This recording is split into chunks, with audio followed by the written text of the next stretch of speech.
বানাবো পোহার জন্য আমি সমস্ত কিছু সবজি রেখেছি।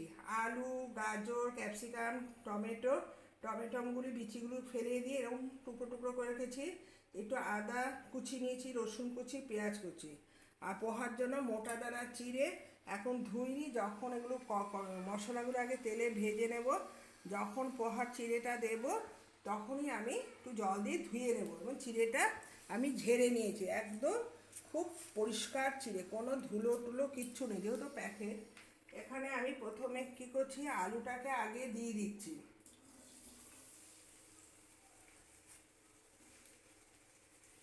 আলুটাকে আগে তেলে দিয়ে নিয়েছি। এবার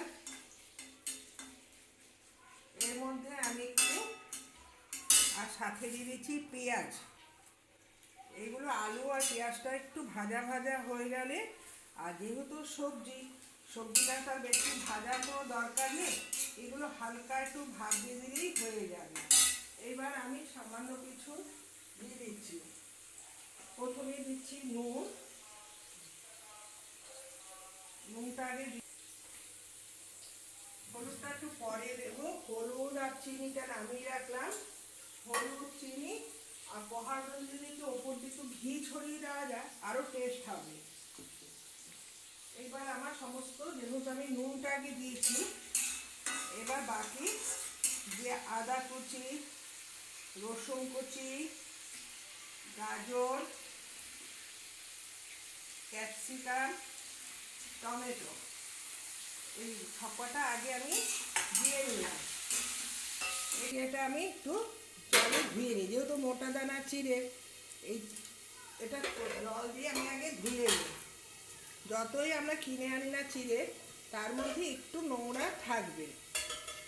তার জন্য আমি কি করছি, চিড়ের যখন তুষ, এটাকে আমি দিয়ে দিলাম।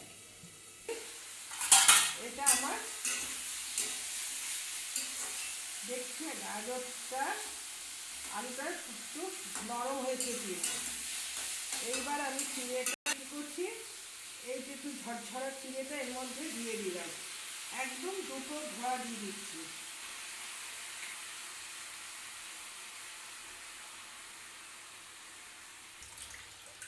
তোমরা যদি পারো ওই ঝুড়িতে ছিঁড়ে ভিজিয়ে দিলে বেটার হয়। যে কোনো ঝুড়ি বা এখন তো স্টিলের কোনো ফুটো ফুটো থালা বেরিয়ে গেছে, ওর মধ্যে করলে জিনিসটা আরও ভালো হবে। এবার বাকি মশলাগুলি এর মধ্যে অ্যাড করে দেবো।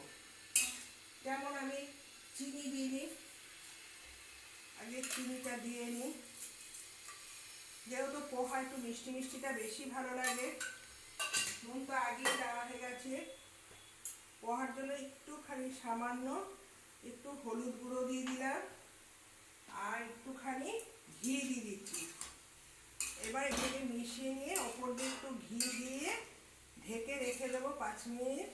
দেখবে পোহাটা আস্তে আস্তে নরমও হয়ে যাবে। আর চিড়ের মধ্যে যে জলটা ছিল, হালকা একটু জল দিয়েছি, কেন আমি সঙ্গে সঙ্গে ধুয়েই দিয়ে দিয়েছি। তার জন্য আমি ঘি অ্যাড করেছি। ঘিটা কিন্তু দিলে বেশি গন্ধ। আমি কি করছি, যেহেতু বাচ্চারা খাবে, আমার জন্য কাঁচা লঙ্কা রেখে দিয়েছি। আর ছোট যারা ঝাল খায় না, তাদের জন্য অল্প একটু ঝাল ঝাল হওয়া ভালো। আর সবসময় কিন্তু গোলমরিচটা ব্যবহার করে খাওয়ার পক্ষে খুবই ভালো। এবার আমার সমস্ত মশলা এবার আমি হয়ে গেল আমার পোহা। তোমরা সঙ্গে থেকো।